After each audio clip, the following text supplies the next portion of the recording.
Before we learn about satyr plays, let us first talk about the genealogy, appearance and other characteristics of satyrs. A class of beings in Greek mythology which is inseparably connected with the worship of Dionysus and represents the luxuriant vital powers of nature is called satyrs. They are close companions of the gods Dionysus, Rhea, Gaia, Hermes and Hephaestus and mate with the tribes of nymphi in the mountain wilds. Homer does not mention any satyr, while Hesiod describes them as a race good for nothing and unfit for work. Satyrs are the sons of Hermes and Iphthyma. Silence also calls them his own sons. Satyrs are described by later writers as robust and rough, but their general features are as follows. The hair is bristly, the nose round and somewhat turned upwards. The ears point at the top like those of animals, as in the Cyclops by Euripides. They generally have little horns or at least two horn-like protuberances. At or near the end of the back, there appears a little tail like that of a horse or a goat. In their appearance, they somewhat resemble goats or rams. In works of art, they are represented at different stages of life.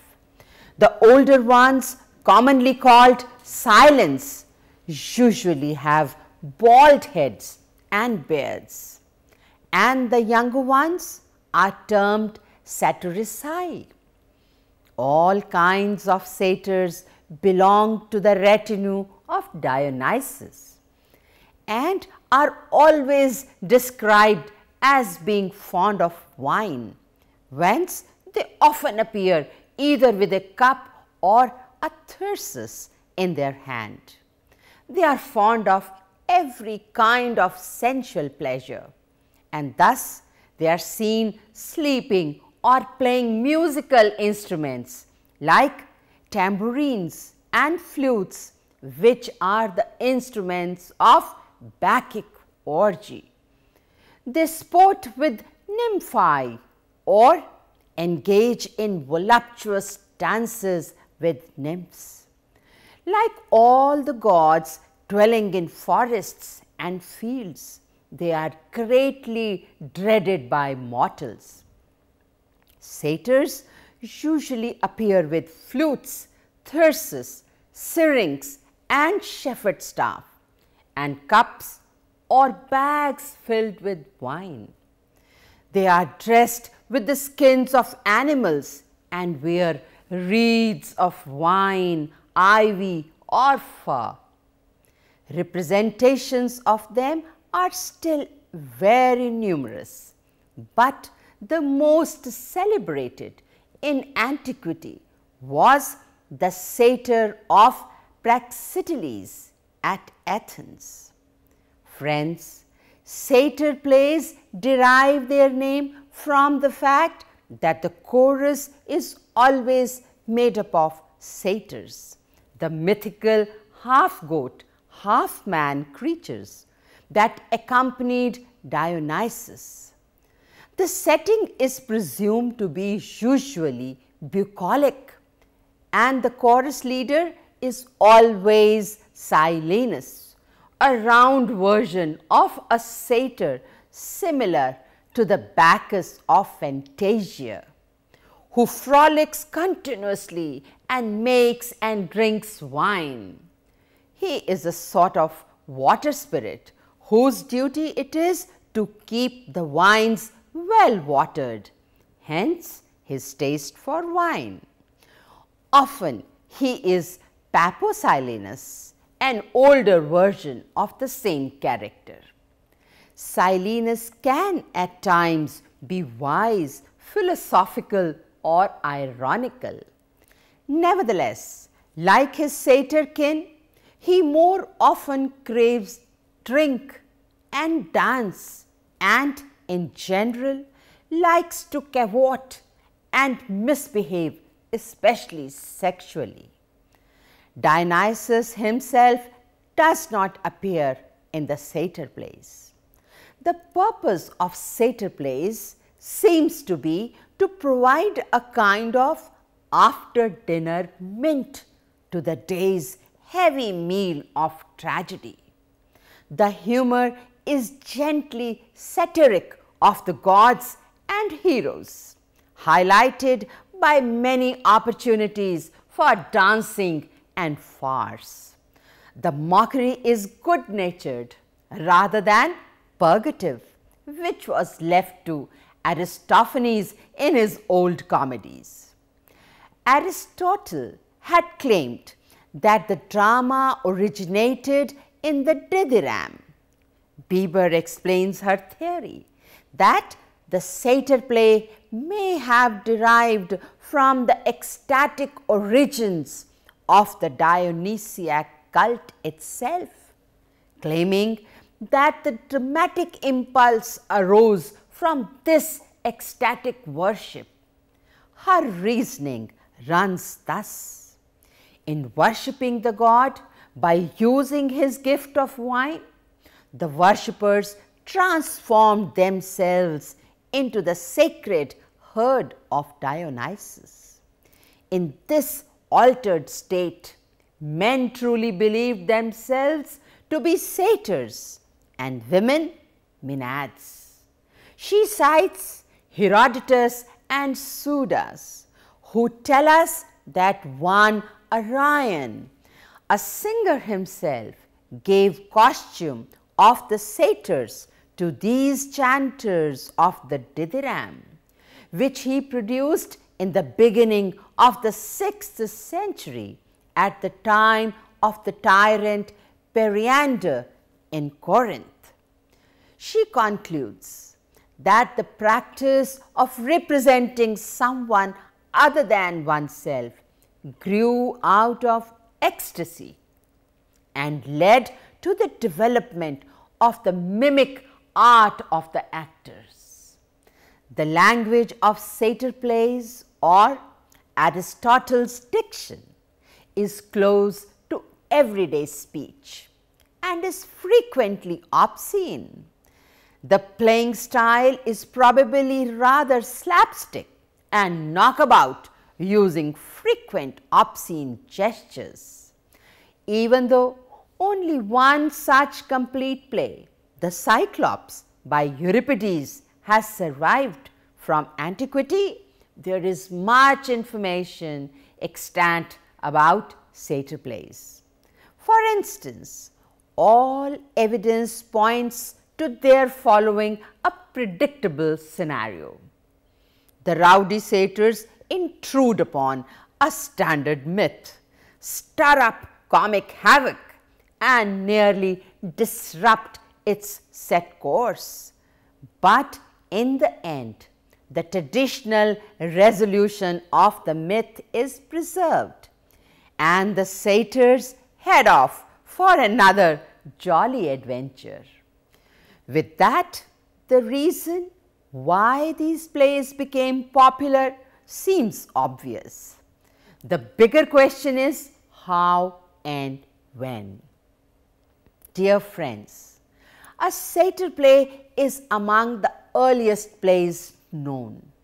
It goes back to something more primitive than do either tragedy or comedy.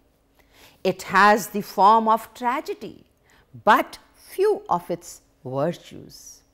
Played as an afterpiece to a trilogy, it was intended as humorous relief, an antidote to the solemnity which preceded it. Tragedy had moral purpose. Comedy was a medium of social comment. but satyr play was pure entertainment. The custom of following tragedies by such a play may have arisen after tragedies had become wholly serious, and a need was felt for re-establishing a close connection in subject matter and tone between drama and the god in whose honor dramatic festivals were held. The production of such a play also offered variety and relief, which were doubtlessly welcomed by the spectators after some 5 hours of serious and often depressing tragedy. The variety was probably welcome to the poet also. The addition of a satyr play gives completeness to Greek tragedy and its poets, which is typical of Greek art and literature and the Greek way of life. No one can wholly appreciate the profundity of Aeschylus or the dignity of Sophocles or the thoughtfulness of Euripides until he has smiled at the playful fantasy and laughed at the indecency of their satyr plays. The plays are amusing and light-hearted, based on stories from popular mythology. An essential qualification is that the chorus should be composed of satyrs, and to judge from the examples we know, considerable liberties have been taken with the story to make this possible. It comes nearer to the masque than anything we have today. A recurring figure is Silenus, father of the satyrs, a gross, drunken but kindly creature. Though no pre-classical satyr play has survived to our day, there is sound evidence that they existed before 480 BC. Hesiod, for example, an epic poet who lived around 700 BC, calls these half man, half beast divinities, brothers of wood nymphs, and good for nothing and mischievous. On Greek vases, they have a long history, both before and after the classical age. The post-classical Greek sculptor Praxiteles sculpted the satyr pouring wine, which is a famous statue from antiquity. Furthermore, friends, from early on there appears to have been a rather intricate mythology surrounding satyrs, much like that involving fairies in Shakespeare's day. This is a further testimony to their popularity, as they are full of animal spirit and earthy humor. However, they were less long-lived on stage.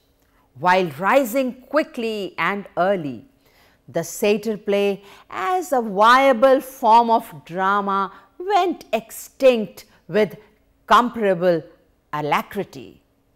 History chronicles very few serious artists writing new satyr plays during or after the 4th century BC, which is not to say that later ages did not appreciate the genre. The Roman mosaic of Aeschylus directing a satyr play attests to an enduring memory of its dramatic delights. But after the classical age, satyr plays were no longer a vehicle for original creative expression. While some evidence exists that Romans as late as the 2nd century AD composed satyr plays, These were probably antiquarian exercises, neither innovative nor even intended as viable theatrical pieces. Satyr play was not a species of drama which made an impact comparable to that of tragedy, though it surely contributed in some meaningful way to the history of theatrical comedy. The satyr play early on gave way to old comedy as the principal vehicle of humorous drama. This is no surprise, since satyr plays had two obvious strikes against them. First, their humor rested largely on a limited gimmick, that is, the satyrs intrude upon and disrupt a conventional myth, which, while giving the play a clear structure, did not leave ample room for the type of genius which comic theatre at its best can foster. Second, because of this, the attraction of these plays depended on the understanding and appreciation of the audience regarding the tragic myth being ridiculed. With the decline of tragedy after the classical age, anything which depended on it naturally declined too.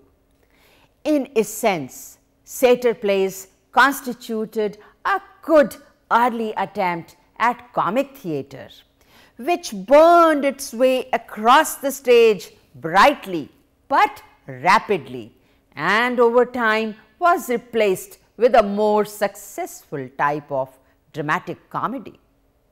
Satyr plays exhibit some resemblance to Aristophanic comedy. Both delight in gay revels, frank indecencies, and comic goriness. Both show their connection with Dionysiac fertility rites by the use of phallus worn by Silenus and by the chorus in a satyr play, but only by the actors in old comedy. Both types of plays have little regard for plausibility and move with careless, rapid progression.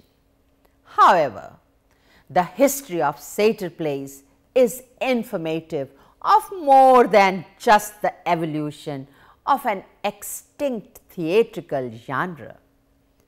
It may help map the course of early drama in general, since it can serve as an important test of theories concerning Western theatre's nascence. Aristotle, for instance, saw in satiric drama an early stage of tragedy, and early Greek vase paintings of satyrs seem to support this proposition. Certainly, satyrs maintained a strong presence in the popular imagination of the classical Greeks. Still, it is not clear whether these vases depict satyrs in drama or just satyrs in general. All in all, the remote origin of the satyr play stands on the horizon of history, and though we hold tantalizing clues to its birth and role in early theatre, there is little definite that can be said. Friends, the earliest known playwright of satyr plays is Pratinus, a tragic poet whom some scholars have suggested was in fact the inventor of satyr plays, at least in the form it was popularized later in the 5th century. The surviving titles of his plays indeed suggest that 30 or more of them were satiric. Aeschylus also, was well known as a composer of satyr plays. Several titles of plays by Aeschylus hint at their dramatic content. For instance, Prometheus the Firebringer by Aeschylus was a satyr play treating the same general subject as extant tragedy Prometheus Bound by him. It is an excellent example of the way classical playwrights felt free to approach the same myth both tragically and comically. To judge from its fragmentary remains, Prometheus the Firebringer involved the satyrs disrupting in typical fashion the famous tale of Prometheus delivering fire to humankind. The philanthropic Titan arrives as a savior on earth to give his great gift to humans. But in the satyr play, he lands instead amidst a band of satyrs who steal the fire and then proceed to do what satyrs do best, that is, eat it, kiss it, and perhaps worse. There is evidence too of how widely this genre enjoyed popularity even after the classical age. Sizable portions of the Trackers, a satyr play by Sophocles, have been recovered on an Egyptian papyrus. Someone in the later antiquity must have liked it enough to own a copy. In one of the better attested scenes, the satyrs imitate dogs tracking a scent. This scenario, rich in potential for physical comedy, displays the comic side of the genius of Sophocles, which for us is a rare glimpse into this aspect of the tragedian's work. Ancient critics gave Aeschylus first place in writing satyr plays. Certainly, the net fissures, fragments of which have been discovered in the sands of Egypt, seems superior to the other longer pieces we possess. It opens with two characters looking out to sea. They spy a strange floating object and wonder what it is. Is it a whale or a shark? They try to drag it ashore in their nets, but it is too heavy. Here the fragment gives out, but they were probably assisted in the end by the satyr chorus. Their catch turns out to be a chest containing Danae and the infant Perseus. In unexpectedly tender mood, a later scene shows Silenus nursing and comforting the baby. The satyrs are generally shown as rough, boisterous creatures, ready for anything so long as it is not dangerous, but terrified at once by the unexpected. The Cyclops of Euripides, the only satyr play to be preserved complete, takes for plot the well-known adventures of Odysseus in Sicily, described in Book 11 of the Odyssey. Silenus, shaggy and pot-bellied, with a red, shining, bald pate, advances onto the stage, brandishing an iron rake to deliver the prologue, which is well written and has an unexpected pathos when he laments his lost comforts and sighs nostalgically for their old life. Language of the Cyclops is essentially the diction of tragedy, but contains colloquialisms and slang such as frequently occur in old comedy. The case is very much the same with the meter. Satire is a main feature in both genres. An extant fragment of a satyr play of Euripides attacks the excessive emphasis on athletics in Greece with the directness of a parabasis of Aristophanes.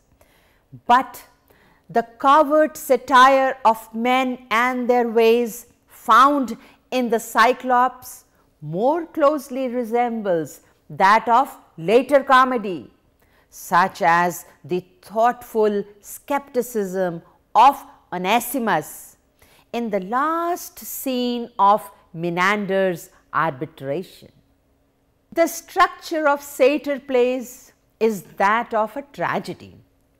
The first section is prologue, the second section is parados, then episodes are separated by stasima or choral songs. In the end comes Exodus.